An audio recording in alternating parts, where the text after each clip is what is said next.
Claude, I come in here, watch ya. I pay wig. Wash a hang on upon the line. Be a year. Che. Keisha, you have so much here. A different color. Them look like a map. We are the two with Keisha. Chala one day up on the fence. Che. Hey Shalom, all praises, honor, and glory belong to Yahweh, Bashem Yahushai, Bashem Kakodash, double honors unto the elders and to the apostles of great millstone, and salutations to the hope for the elect, alright, the men that are pushing this truth in the four corners and the highways and byways, alright, there's your brother Yakal coming at you with another lesson through the spirit and power of Yahweh, Bashem Yahushai, alright, and this lesson basically, gonna be going in on the curses, and more specifically, the curse in Isaiah where the Most High say, hey, he's going to smite the head with a scab, of the daughters of Zion, roughly paraphrasing that precept. All right. And the inspiration came from a video that I saw where this woman had, hundreds of wigs. All right. She's a so-called Benjamite. All right. In which I had the video, a clipping of the video, as I edit this video. All right. This is Deuteronomy 28 verse 1. It says, and it shall come to pass, if thou shalt hearken diligently unto the voice of Yahweh thy power, to observe and to do all his commandments which I command thee this day, that Yahweh thy power will set thee on high above all nations of the earth.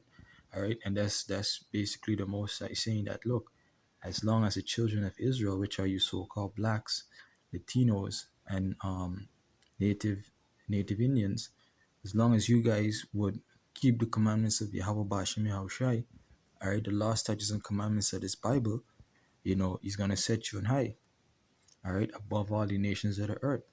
Now, this is the flip side of it, or the balance of the covenant, all right. This is Deuteronomy 28 verse 15. It says, but it shall come to pass, if thou wilt not hearken unto the voice of Yahweh thy power, to observe and to do all his commandments and his statutes which I command thee this day, that all these curses shall come upon thee and overtake thee. All right. And this is what you see happen today, where the children of Israel did not obey the voice of Yahweh Ba'ashem Yahushai. All right. And guess what? The curses are upon us even unto this day. And the only man that could lift these curses up from off of us is Yahweh Ba'ashem Yahushai. You see? Now this is Proverbs chapter 3, verse 31. It says, envy thou not the oppressor, and choose none of his ways. All right. And that's what you see it happening today, where the so-called Negro woman, all right, they envy the oppressor. And who's the oppressor? Esau, Edom. All right. And they're choosing his ways. One of the things that you see that the so-called Negro woman is doing is that she's bleaching her hair, bleaching her skin. All right, she's going to relax her hair. She's going to buy wig just to have that straight, long, flowing hair like the oppressor, instead of really loving and, appreciating that kinky hair, the curls. All right, the woolly hair like the scripture describe it. All right, and what? They envying the oppressor. You see? Let me bounce back to Deuteronomy 28 and get one more precept from that. One more verse, which I believe it's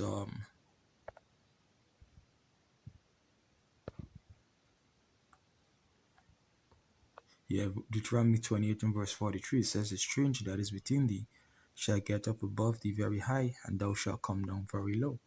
All right, and that's what you see going on, whereby these other nations right now, which in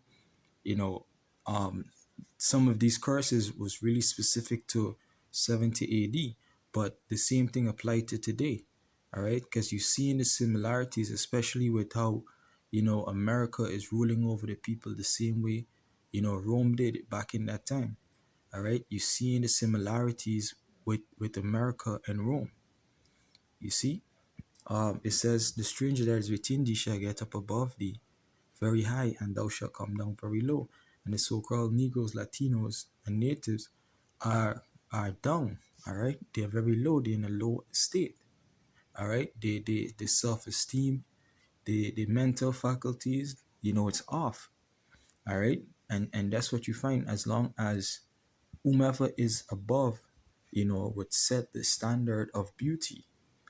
All right, and guess what? Esau Edom set the standard of beauty to where having pale skin, blonde hair, and blue eyes, that's the standard of beauty. But that's false according to the scripture. All right, because that's leprosy.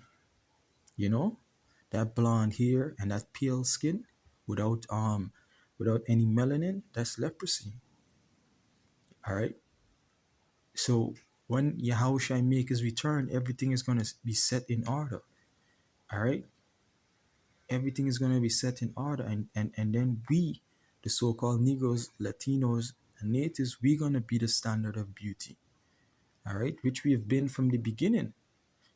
For example, let me get this. This is Deuteronomy chapter 4, verse 6. Yeah, Deuteronomy 4, verse 6 says, "Keep therefore and do them, for this is your wisdom and your understanding in the sight of the nations, which shall hear all these statutes and say, Surely this great nation is a wise and understanding people. For what nation is there so great? And who had power, the Most High, so nigh unto them, as Yahweh our power is in all things that we call upon him for." All right, and that's what these other nations used to admire us. You know, these other nations used to admire the way that we carry ourselves. We conduct ourselves, the way that we treat our people, because there's laws and commandments pertaining to every single situation and how to deal with it. All right, and once we keep those laws, statutes, and commandments, these other nations are going to look up to us. All right, and that's the order that will be set in the kingdom to come. All right, so back, so the point I was making is that Esau Edom, having that rule or being above these nations, all right, and the so-called Latinos, Negroes, and natives being come down very low. Esau Edom set the standard of beauty whereby blonde hair, pale skin, and blue eyes is the standard of beauty. All right. So that's why you find all these women, running for what? To bleach their skin, to buy wigs. And the new trend is this blonde hair wig. All right. Um, Let me get this one more precept.